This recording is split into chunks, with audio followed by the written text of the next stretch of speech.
Well, the U.S. is paying Palantir to track and target Palestinians in Gaza, according to a new report that we can corroborate with official military sources. If you don't think this technology is going to be pointing at you, or at least that they don't want to, you are on drugs. And I'm going to show you exactly what it can do and why you should be worried about it. And we are unwittingly complicit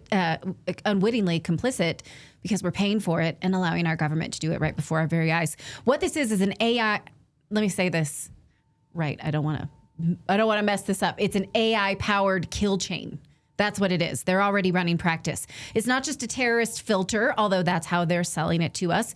It's a system that back tests whether or not you are killable through your social media, not just your movement, not just what you've bought, not just where you've been, where you've driven, but also your social media profile. It not only identifies targets, it manufactures them. Here's the report from 972 magazine showing that the U.S. military has been operating out of a massive warehouse in southern Israel, just north of the Gaza Strip, since October. We know this because CENTCOM themselves told us.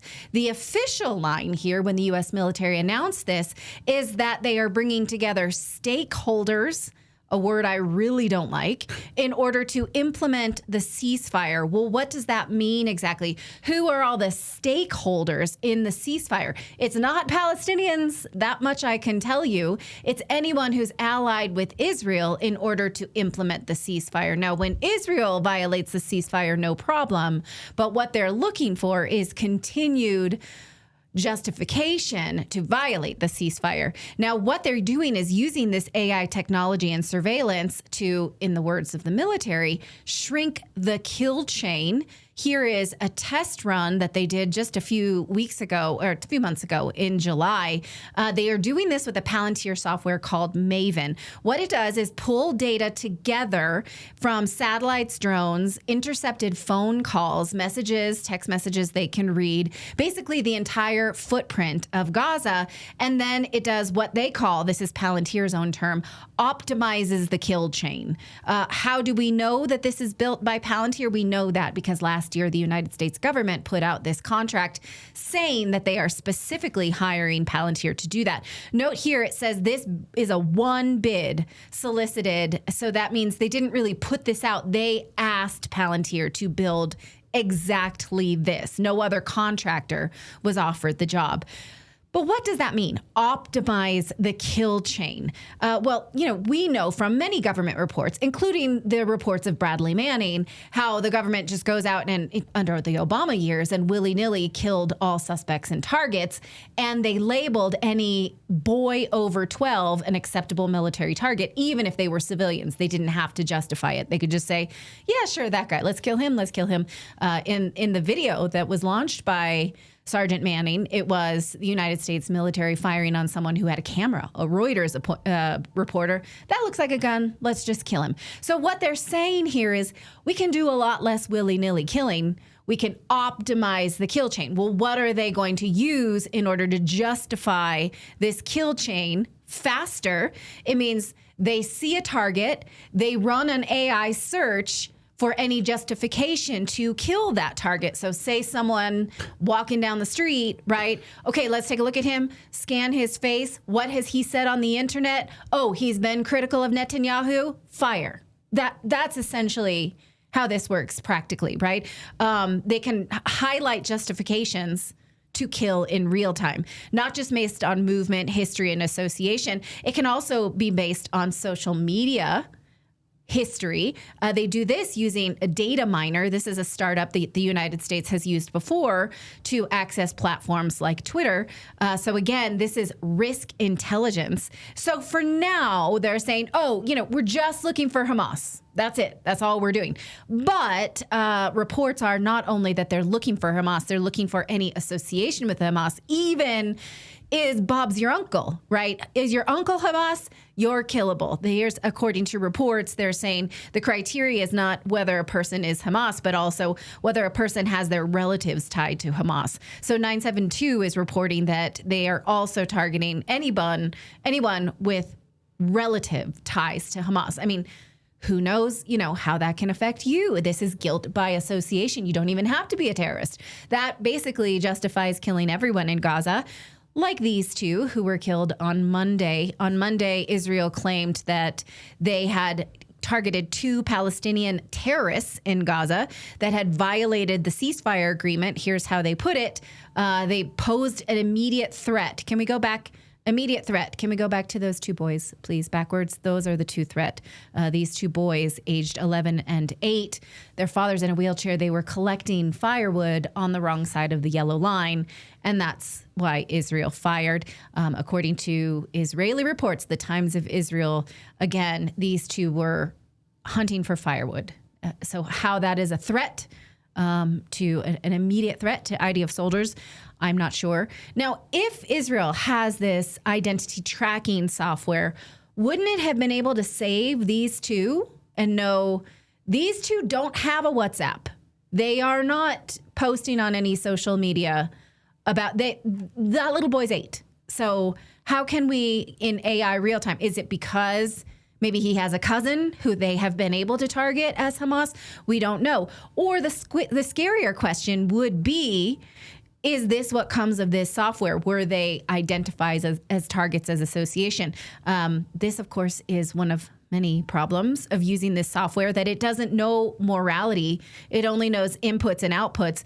If the target switched from, say, now here's where it could apply to us, because the Trump administration has already said that we have identified domestic terrorists, which are not a thing. There's constitutionally no such thing as domestic terrorists, because then the government could use it to any opposition, right? And so we know that. We've talked to Judge Knapp about it several times. If you are thinking that you'd like to get some holiday skincare for Christmas or for yourself, then look no further than Genucel. Genucel has a Christmas special. You can save over 70% off their amazing skincare products. It includes their jawline treatment to tighten, tone, and contour your neck and jawline. So say goodbye to that turkey neck and sagging jawline and get compliments around the dinner table. When you order today, Genucel will include their immediate effects for results you can see in minutes, not hours, plus their top-selling deep firming vitamin C serum included in their essentials package. So treat yourself this holiday to 10 years off your appearance. Everyone will notice the difference. 100% guarantee back or your money back, and 100% guarantee or your money back.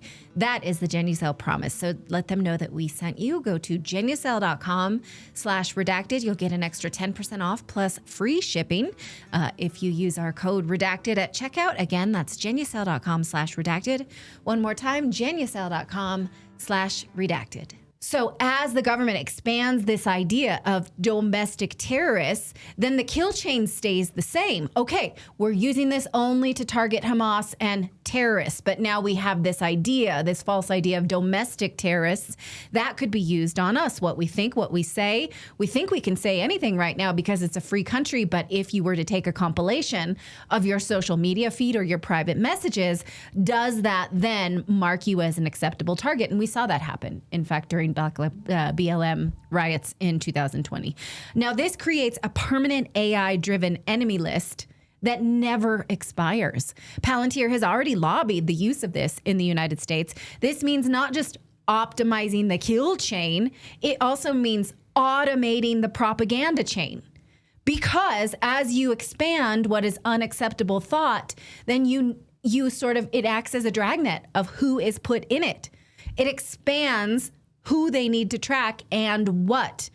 So that's why this is genuinely dystopian. Let me know what you think. Well, I want to say really quick that I think the story just puts you on the potential next week's Anti-Semite of the Week list. So congratulations. Okay. Oh, well, yeah, I've been mostly ignored by those groups. I want to say a couple of things. This data miner company is interesting because I think we've covered them before here on the show, but they bought a company a while ago, I think last year or so, called Threat Connect. Remember that? No, I don't. So Data Miner bought Threat Connect, and they've received like hundreds of millions of dollars in funding from all sorts of different sources. And this Threat Connect software and information, this AI stuff that they bought to fold into Data Miner, basically aggregates your social media, looks at all of it, and then, as you pointed out, gives us like a threat assessment level. It quantifies, like, oh, she's said these 8 things against Hamas, or she said these 8 things. So then I'd love to see that chart. Like, how do you quantify this? Like, who's the quantifier in chief over at Data Miner who's telling us, so you've released these many videos on this, you've reached this threshold, and therefore then you're put into this sort of dragnet? Well, look, we are very narrowly protected by the Constitution right now. I'm allowed to hate whoever I want. I can support whoever I want, as long as I don't go off and fight, for, I don't know, the Taliban or whatever. I mean, the United States, those are the only, I think there's only one example of the United States revoking an American passport.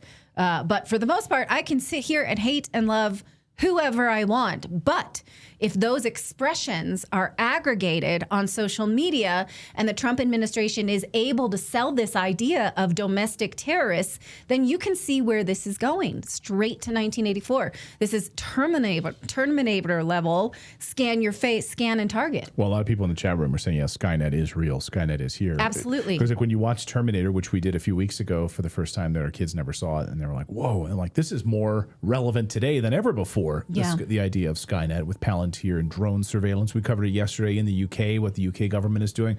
But the other thing you pointed out in the story, which I found interesting, which is the no bid contract. So because Palantir is basically an arm of the CIA, it's an arm of DARPA, it's an arm of the intelligence community. I mean, it's received its marching orders and funding from that. So there's no bid contracts. No one else can compete with this. It's just Palantir because we created them. That's the whole purpose of having this company. That's not a government contract. That's an order. Right. You've ordered that software. You didn't put it out for general bidding. And in fact, this is the second time just on Redacted we've covered a no bid contract for Palantir. We did that just a few weeks ago.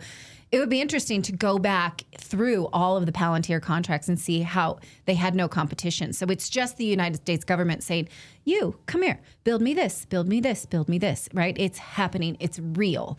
It's not a conspiracy that, yes, it is. Conspiracy theorists, conspiracy knowers, we love it. Because it's real.